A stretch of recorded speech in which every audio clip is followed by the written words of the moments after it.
다 함께 사도신경으로 신앙 고백하심으로 화요일 새벽을 하나님께 올려드리겠습니다.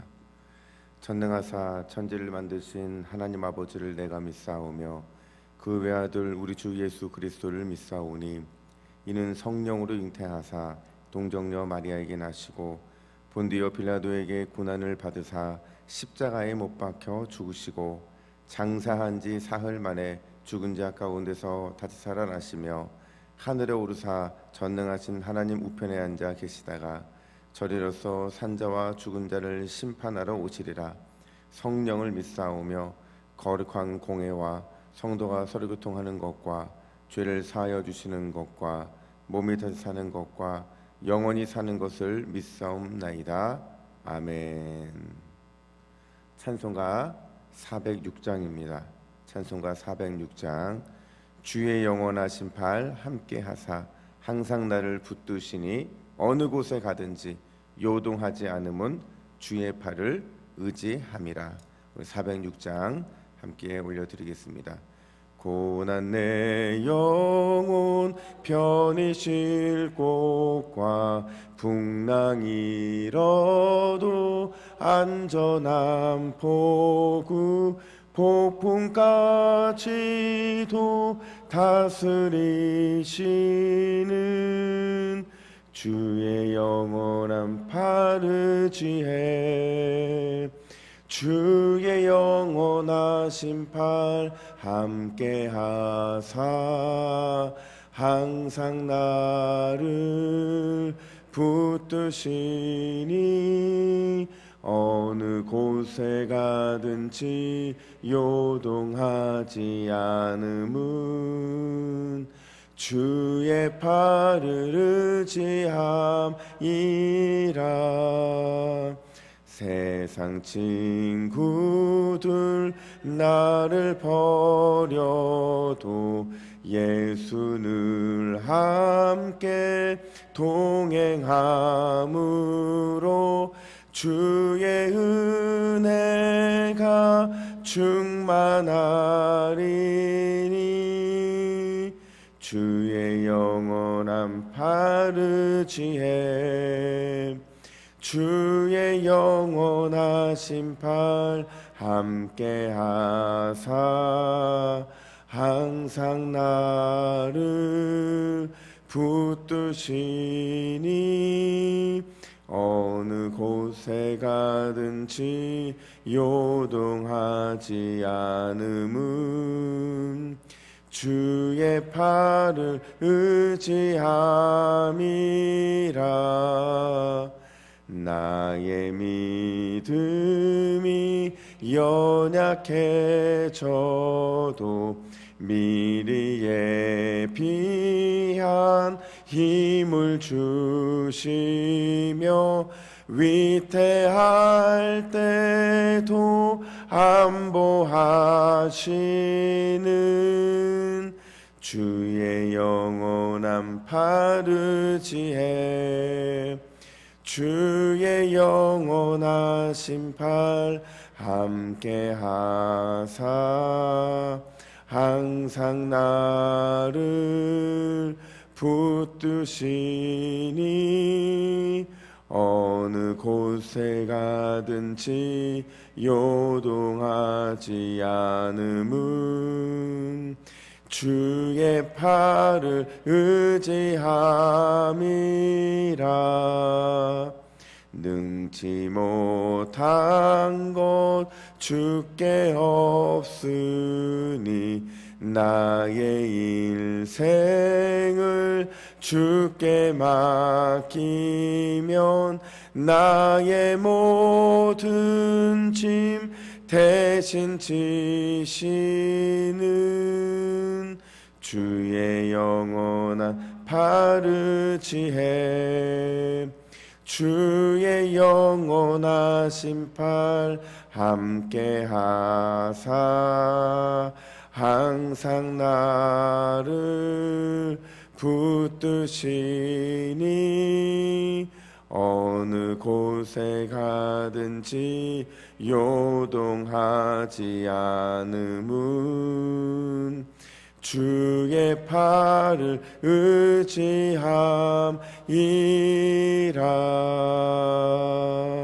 아멘. 오늘 한 종일 우리가 요동하지 않을 것은 주의 팔이 우리와 함께 하시는 줄로 믿습니다. 이 시간 말씀을 보겠습니다. 이 복된 시간에 주시는 하나님의 말씀은 시편 29편 1절에서 11절까지 말씀입니다.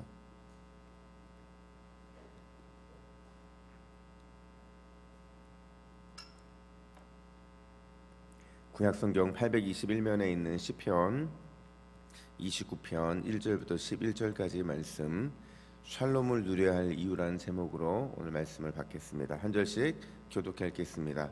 너희 권능 있는 자들아, 영광과 능력을 여호와께 돌리고 돌릴지어다. 여호와께 그의 이름에 합당한 영광을 돌리며 거룩한 옷을 입고 여호와께 예배할지어다. 여호와의 소리가 물 위에 있도다. 영광의 하나님이 우레소리를 내시니 여호와는 많은 물 위에 계시도다. 여호와의 소리가 힘 있으며 여호와의 소리가 위엄차도다. 여호와의 소리가 백향목을 꺾으시며 여호와께서 레바논 백향목을 꺾어 부수시도다. 그 나무를 송아지 같게 뛰게 하시며 레바논과 시련으로 들송아지 같이 뛰게 하시도다. 여호와의 소리가 화염을 가르시도다. 여호와의 소리가 광야를 진동하시며 여호와께서 가데스 광야를 진동시키시도다. 여호와의 소리가 암사슴을 낙태하게 하시고 살림을 맑게 벗기시니 그의 성전에서 그의 모든 것들이 말하기를 영광이라 하도다. 여호와께서 홍수 때에 좌정하셨으며 여호와께서 영원토록 왕으로 좌정하시도다. 함께 읽습니다. 여호와께서 자기 백성에게 힘을 주시며 여호와께서 자기 백성에게 평강의 복을 주시리로다. 아멘. 17세기 독일의 한 시골 교회에 파울루스 게르하르트라는 목사님이 목회를 하고 계셨어요. 근데 이 목사님의 별명이 뭐였냐면 세상에서 가장 불행한 사람, 이런 별명을 갖고 있었는데, 이걸로 오늘날 말로 바꾸면 불행의 아이콘이라고 불러도 될 것 같아요. 30년 전, 그러니까 30년 전쟁이 발발할 때 이제 막 이렇게 10대를 보내고 있었거든요. 이때 그의 부모님들이 모두 죽음을 당하게 됩니다. 그리고 은혜가 그를 붙잡고 있어서 결국에는 목회자가 되겠다고 신학교에 입학을 했는데, 부모가 죽었으니까 돈이 어디 있었겠어요. 그래서 결국에는 14년 만에, 학비를 마련하지 못해도 14년 만에 졸업을 하게 되고, 또 44살에 아주 작은 교회, 시골 교회 담임 목사를 부임을 하게 되거든요. 근데 부임하자마자 이제 패스트가 이제 유행을 하기 시작하는 거예요. 그러니까 뭐 아무런 목회를 하려고 준비를 해왔어도 아무런 걸 할 게 없는 거예요. 심지어 이 패스트로 인해서 대부분의 가족들이 죽임을 당하게 됩니다. 그래서 그의 별명이 불행의 아이콘이고 세상에서 가장 불행한 사람이라는 별명을 갖게 된 거죠. 근데 참 신기한 게도요, 많은 이 역사가들이 그에 대해서 뭐라고 평가하냐면, 게르하르트 목사님은 평생 동안 불행 가운데 살았지만 단 한 번도 원망과 불평을 하지 않았다, 이렇게 말을 해요.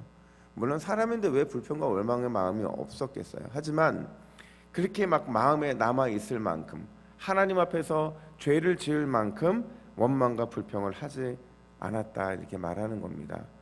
특별히 그가 고통의 순간마다 불평과 원망을 하지 않았던 이유는 그의 이런 기도와 같은 고백 때문에 그런데 그가 뭐라고 고백을 하냐면, 고통과 슬픔이 나를 하나님의 곁으로 인도한다. 시련을 통해 나는 하나님의 크신 사랑을 확인한다. 그리고 나는 결코 절망하지 않는다. 왜냐하면 하나님께서 든든한 나의 큰 산이 되어주시기 때문이다. 여러분, 큰 산신 하나님이 나와 함께 하신다는 것, 내 앞에 어떤 장애물이 있든지 그 장애물을 큰 산신 하나님이 아예 덮어버리신다는 것, 그게 아마 이 목사님한테는 가장 큰 힘이 되지 않았을까 하는 생각을 하게 된다는 거죠.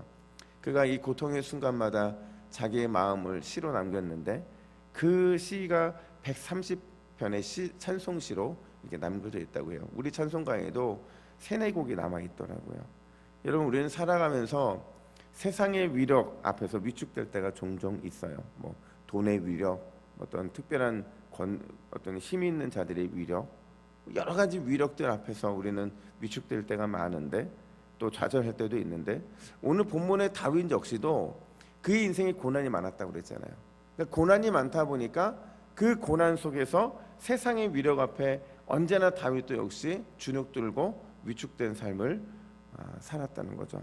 오늘 본문 3절부터 10절에 보시면 세상에 큰 장애물들이 등장을 하게 되는데, 3절에 보니까 물로 표현되고 있는 바다, 그리고 5절에서는 백향목이라고 말하는 큰 나무, 6절에서는 레바논과 시론이라고 하는 큰 산, 그리고 10절에서는 홍수, 이 모든 것들이 다윗의 인생 앞에 놓여 있는 장애물이었다, 이렇게 말을 하는 겁니다. 그러니까 아마 이게 다 이제 비유를 한 거겠죠.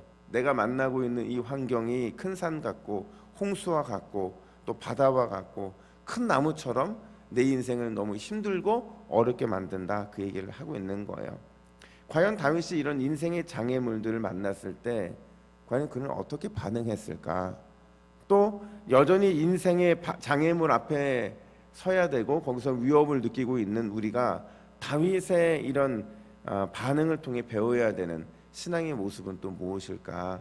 오늘 본문을 통해서 잠깐 살펴보도록 하겠습니다. 가장 먼저 다윗은 우리 앞에 장애물이 놓였을 때 우리는 근심 대신 하나님을 찬송하기로 결단해야 된다, 이렇게 말을 합니다. 우리 1절과 2절 말씀을 같이 읽겠습니다. 너희 권능 있는 자들아, 영광과 능력을 여호와께 돌리고 돌릴지어다. 여호와께 그의 이름에 합당한 영광을 돌리며 거룩한 옷을 입고 여호와께 예배할지어다. 아멘. 여기서 권능 있는 자들이라는 표현은 하늘의 천군과 천사를 의미하는 겁니다. 그러니까 다윗은 지금 하늘의 천군과 천사를 자기에게 투영시켜서 찬양하라고 이렇게 말하고 있는 겁니다. 그러니까 말은 하늘의 천군 천사에게 찬양하라고 하면서 지금 본인이 결단을 하고 있는 겁니다. 나도 하나님을 찬양하겠다. 근데 그가 찬양해야 될 이유를 뭐라고 말을 하고 있냐면, 하나님은 이 세상의 그 어떤 것과 비교할 수 없는 영광과 능력의 주님이시기 때문이다, 이렇게 말하고 있는 거예요. 그러니까 우리가 찬양해야 될 이유는요, 우리 앞에 있는 큰 산, 그 큰 산보다 하나님이 더 크고 위대하시기 때문에 우리는 찬양할 수 있다라는 겁니다. 특별히 우리가 오늘 본문에서 기억해야 되는 것은 거룩한 옷을 입고 하나님을 예배해야 된다, 이렇게 말하고 있어요. 여러분, 거룩하다라는 것은 구별되다라는 뜻입니다. 히브리어 보면 코데쉬라고 하는데, 이 거룩한, 특별히 구별된 옷을 입어야 한다라고 말하는 표현은 좀 바꿔 말하면, 제가 이 말씀을 묵상하면서 과연 이게 진짜 오늘 시편에서는 어떤 의미일까 생각을 해보면, 이 구별되다라는 것은 완전한 신뢰를 의미하는 겁니다. 그러니까 세상은 끊임없이 우리로 하여금 의심하게 만들고 적당히 의지하게 만들고 뭔가 적당히 하고 뭔가 대충 하기를 원하지만, 하나님을 신뢰하는 부분에 있어서는 우리의 신앙은 구별된 신앙, 즉 완전한 신뢰를 하나님이 원하신다라는 겁니다. 우리가 입술은 하나님을 찬양하는데 마음으로는 대충 하나님을 믿는다고 생각해 보세요. 우리는 완전한 하나님이 계시고 우리는 믿고 있는데 그 완전하심이 우리의 마음 가운데 적당히로 나타난다고 생각해 보세요. 이건 온전한 찬양일 수 없다는 거죠. 우리가 어떤 큰 위기 앞에 섰을 때 주님 앞에서 무엇인가를 우리가 담대하게 찬양할 수 있고 설 수 있는 이유는 우리 하나님이 그 문제보다 크신 분이기 때문이라는 것을 말하는 겁니다. 우리가 찬양할 때 하나님께서는 그 크심이 증명되는 거예요. 세상 사람들은 문제 앞에 굴복하고 어떻게 해서든지 그 문제를 좀 이기고 극복하려고 자기의 힘을 사용하지만, 또 다른 사람의 힘을 사용하려고 하지만, 우리는 하나님 한 분이면 충분하잖아요. 그 하나님이 계시다는 것이 우리에게는 찬양의 이유가 되는 줄로 믿습니다. 특별히 재미있는 게 오늘 3절부터 10절에 보면, 여러분이 인식하셨는지는 모르겠지만 성경을 읽으면서 여호와의 소리라는 표현이 반복해서 7번이나 등장합니다. 여호와의 소리라는 게 7번 등장한다는 것은 그분의 완전함을 상징하는 거예요. 그러니까 이제 보면 오늘 여호와의 소리가 선포되는 대상이 뭐냐면 다윗 앞에 서 있는 바로 큰 그 장애물들입니다. 바다, 큰 나무들, 높은 산, 홍수, 성경 주석학자들은 그 당시 사람들이 섬기고 있던 신들이 바로 이러한 신들이다 이렇게 말을 하고 있어요. 7번에 걸쳐서 여호와의 소리를 말하고 있는 것은 그 당시 사람들이 섬기던 신들, 그 신들에게 주님이 꾸짖으시는 거예요. 그러니까 야단치는 거죠. 꾸짖으면서 하나님 앞에서 쩔쩔매고 있는 그 신들의 모습을 조롱하고 있는 겁니다. 너희들이 그렇게 무서워하고 있는 그 어마어마하게 큰 산들, 너희들이 그렇게 무서워하고 있는 수많은 이 장애물들, 이것들은 하나님의 소리에 쩔쩔매는 이런 아무것도 아닌 것들이다. 너희들이 근데 왜 그런 것들에 쩔쩔매고 있느냐라는 것을 이렇게 문학적으로 표현하고 있다는 거예요. 제가요 어제 저녁에 와서 설교 준비를 이렇게 하면서 제가 기도한 게 하나가 있었는데 뭐였냐면, 하나님, 제가 내일 설교할 수 있는 목소리만 좀 주세요 이렇게 기도했어요. 저도 모르겠어요. 목소리가 갑자기 왜 이렇게 안 나오는지 몰라서. 이게 이제 뭐 특별히 감기에 걸렸거나 이런 것도 아닌데, 이게 이제 주일날 목소리 괜찮았잖아요. 아니에요? 저는 괜찮았거든요. 근데 갑자기 목소리가 안 나는 거예요. 그래서 제가 어제 나와서 야, 이거 내일 설교를 부목사님께 맡겨야 되나, 그래서 제가 기도하면서, 하나님, 이게 만약에 제 앞에 장애물이면 하나님, 저 내일 설교할 수 있는 목은 좀 주세요. 제가 찬양을 좀 못해도 설교를 해야 성도들과 영적으로 소통하는데, 하나님, 제 목소리가 이렇게 안 나오면 어떡합니까? 딱 설교할 만큼만 주세요 했더니 진짜 이 큰 산 같은 이 목이 안 들리는 게 딱 설교할 만큼만 들리는 거예요. 제가 아침에 따뜻한 물을 마시면서 제가 하나님 앞에서, 하나님, 이 큰 산도 제가 좀 넘고 싶어요. 제가 이런 기도를 했었거든요. 그랬더니 또 이렇게 목소리가 또 나오는 거예요. 하나님 참 대단하신 분이구나. 제가 찬송할 때는 아찔아찔했습니다. 왜냐하면 목소리가 잘 나오지 않으니까 음이 잘 안 잡히는 거예요. 근데 여러분, 중요한 것은 우리가 주님의 높고 위대하심을 기대하고 찬양하면 우리 앞에 있는 모든 장애물들, 주님이 꾸짖으시면 다 무너지는 줄로 믿습니다. 모든 장애물들은 주님의 꾸짖으심 앞에 다 무너져 버릴 것입니다. 그게 바로 우리가 찬양할 이유라는 거예요.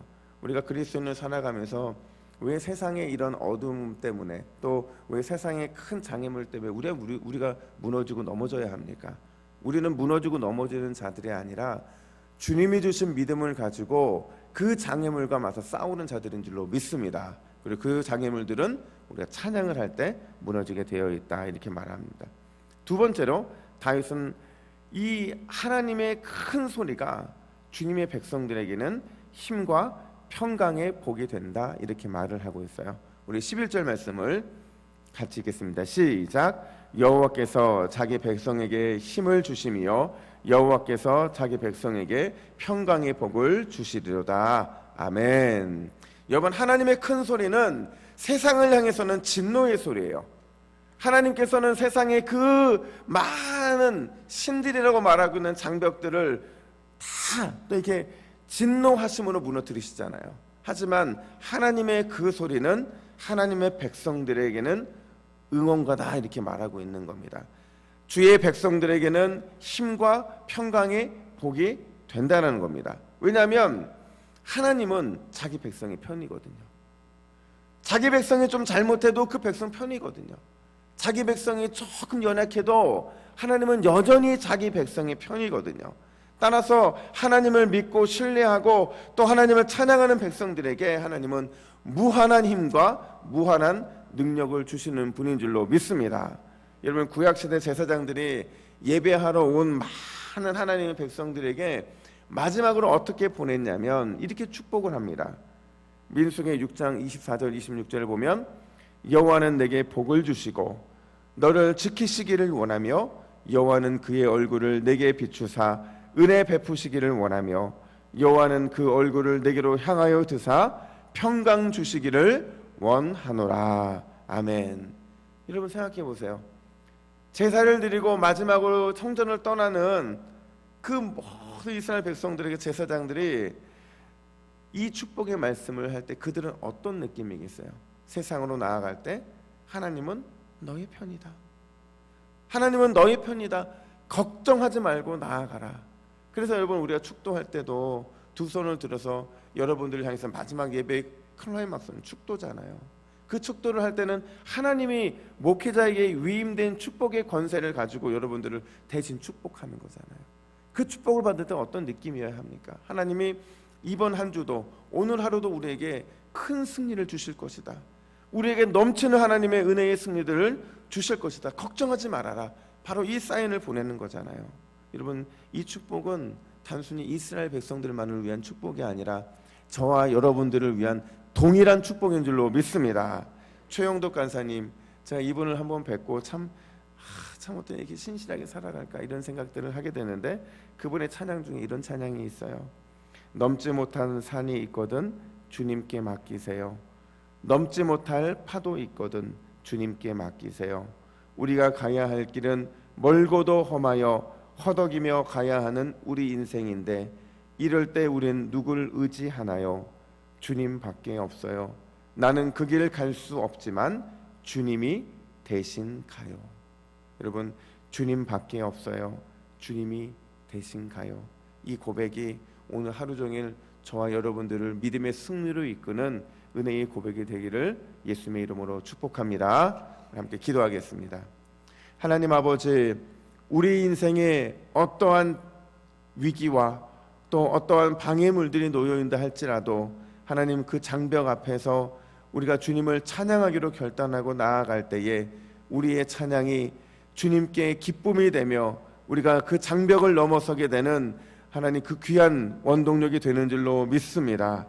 하나님, 주님 힘주시고 평강의 은혜를 더하여 주셔서 주님 바라보고 오늘도 승리의 길로 나아가는 우리 모두가 되게 하여 주시옵소서. 감사드리며 예수님의 이름으로 기도하옵나이다. 아멘.